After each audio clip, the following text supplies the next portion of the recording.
When the Soviet Union was near to collapse, emerging leaders of its various states wanted a North American liberal arts education in English for their next generations. A small group of friends recognized the possibilities of this historic moment and in 1991 planted LCC International University near the Baltic coast of Lithuania. My name is Alexei. I'm from Ukraine, Zaporizhia. Hello, my name is Hanna Salahup and I come from Belarus. My name is Davis. I'm from Latvia. My name is Dana Zhalsha. I'm from Kazakhstan. Hello, my name is Kirill Agapov and I'm from Russia. My name is Anton and I'm from Kyrgyz Republic. And these students are the first generation born after their countries gained their freedom. In the countries that are coming from Soviet kind of lifestyle, it is very important to have the school with strong emphasis on relationships and integrity, because it's something our people really need and something that they almost never can see in their own countries. LCC International University is a learning community that does more than educate students. It transforms the lives of everyone involved. I mean, I know it sounds really, transforming lives, but this is what happened to me. But the example that's shown here is marvelous. And you want to follow those people, even if you don't believe in God.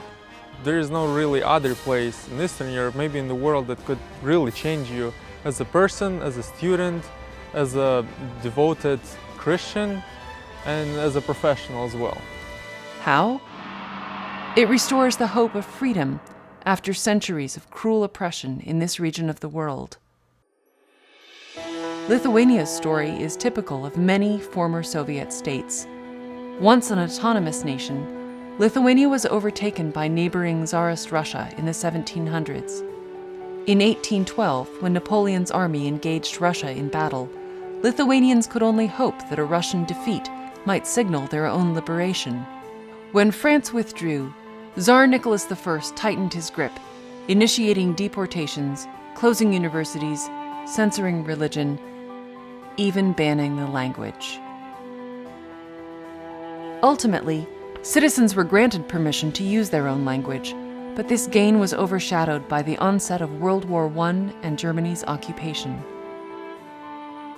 During World War II, the Soviet Union took Lithuania, Latvia, and Estonia. Germany attacked and seized control. Back came the Soviets. When the tug of war was over, negotiations between Roosevelt, Churchill, and Stalin placed the region in Soviet hands.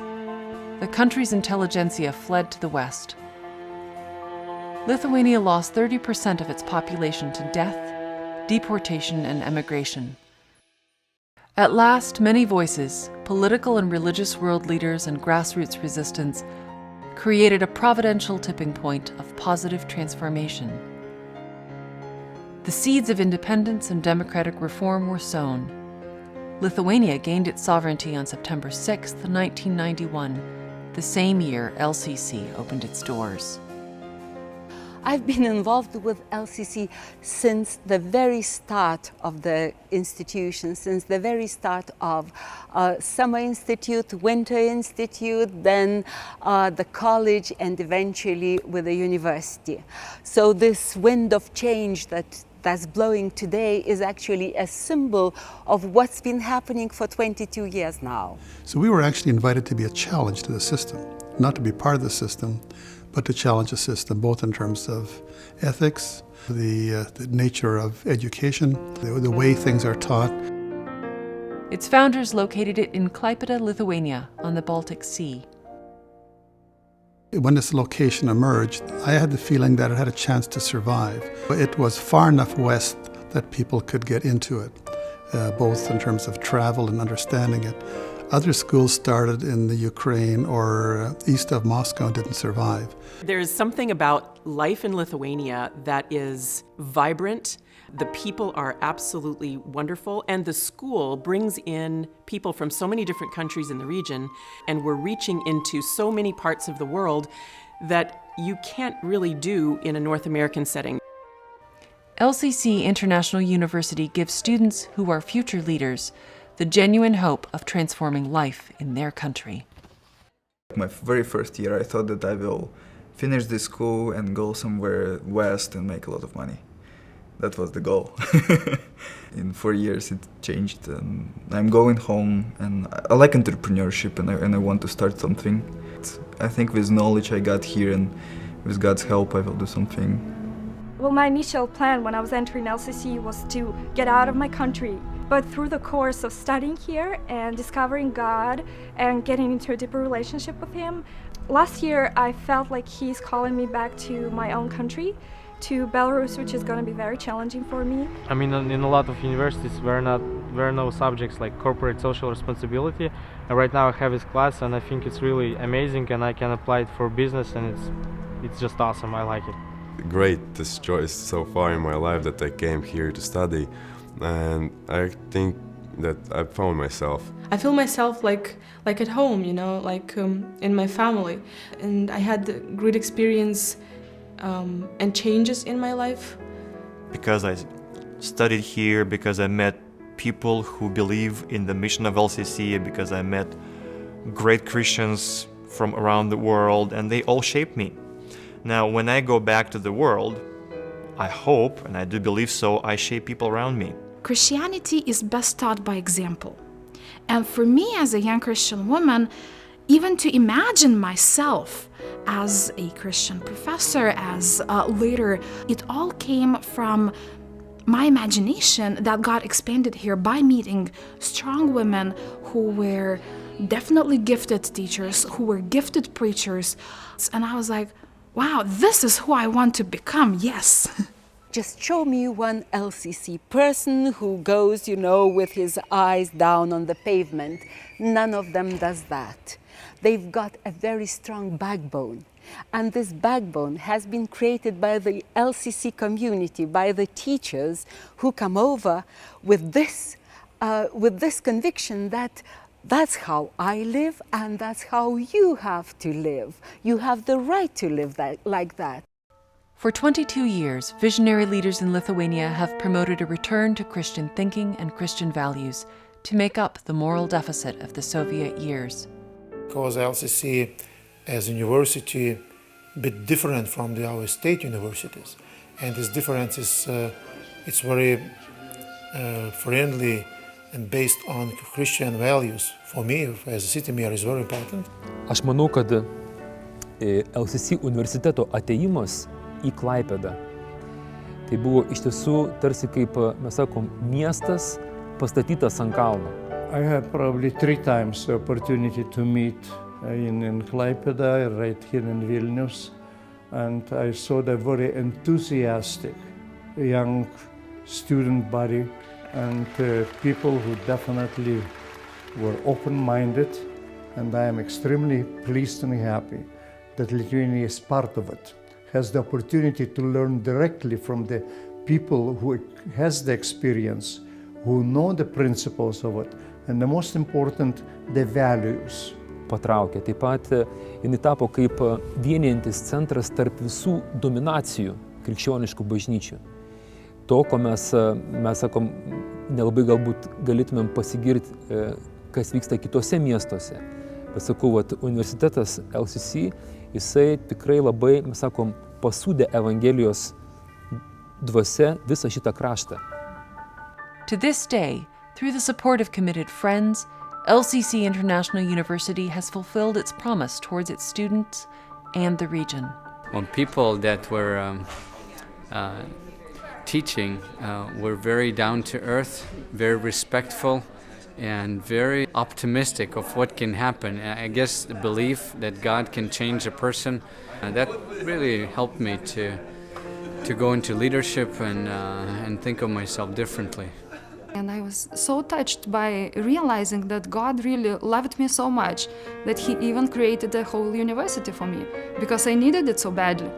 And I am sure that there are many young people now that need that school as badly as I did.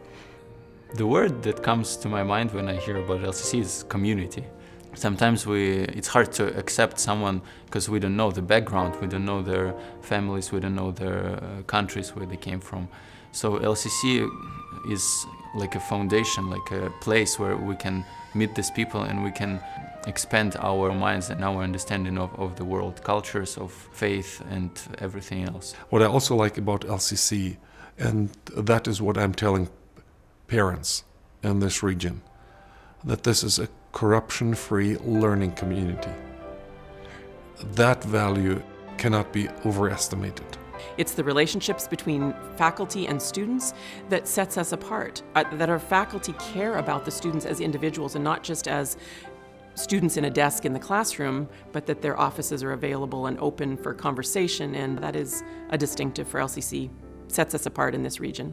The friendliness, the communal learning, the learning with the students as the students learn from the teachers, we learn from them, we learn together. I'm in my 12th year now as a teacher, and what keeps us here is the students, our direct daily contact with students. I have 4 or 5 hours in today just with students. I think they're looking for authentic relationships with caring adults. As soon as you experience that, you start valuing that, and even right now, I cherish the moments, of having those conversations with the teachers. Lithuania and many former Soviet nations are embracing LCC and its North American supporters as important friends and allies in a push towards Christian freedom for the next generation. Everything's changing, but at the same time, this liberal arts education keeps to something fundamental, something that has been discovered as lacking in other types of education during the great crisis of 2008. Whether you call it soft skills or you call it Christian leadership, whether you call it any other name, actually we are speaking about the same thing. We are speaking about human integrity, the human integrity that is at the basis of liberal arts education, because this is the niche, this is the exceptional quality that LCC has. But actually this mix of professors and staff that are teaching here and sharing their lives creates this additional value where students can actually grasp the best parts from each culture and from each side of the world. And I think that's the important part, because like every single person contributes here his own certain personality and values. You know, we're at the junction of East and West, we're a junction of different educational systems, and I think that that they have to understand we are not transplanting a Canadian or American school here. We are taking things that we have learned in North America and that work in North America, and we are implementing them over here. So I think that people need to engage in the idea of why are you here and how do you make a difference here. Today, another window of opportunity has opened for you to be part of this extraordinary time in history. We're participating in what God's already doing. So it is a chance for ministry and service, but also a learning experience. And every person who comes to LCC, and I talk to many of them, they leave changed. Even people who do not accept Christ, they leave changed. I work with them. I know they are different. The word that they consistently use is the word transformation. At first I thought maybe transformation for the students. But what we've noticed is an amazing transformation among the faculty that come. We see transformed lives in our donors, in people interested in LCC. What is the bottom line, really? And it's our own growth and maturing as we have watched these students and been part of this project. So we're really rich because we've been part of this. We've really come, not as tourists, but as pilgrims, to see a sacred place and to engage in understanding the sorrows and the joys of the people in this region. And I think more than ever, the West has not understood this region and even Russia and the impact of a secular, atheistic imprint on society. And for everyone I bring, they're so grateful to have their hearts, their minds expanded. So I would say what North Americans need now is to understand the world more deeply, to care more deeply, to pray more intensively, and as God leads them to give more generously.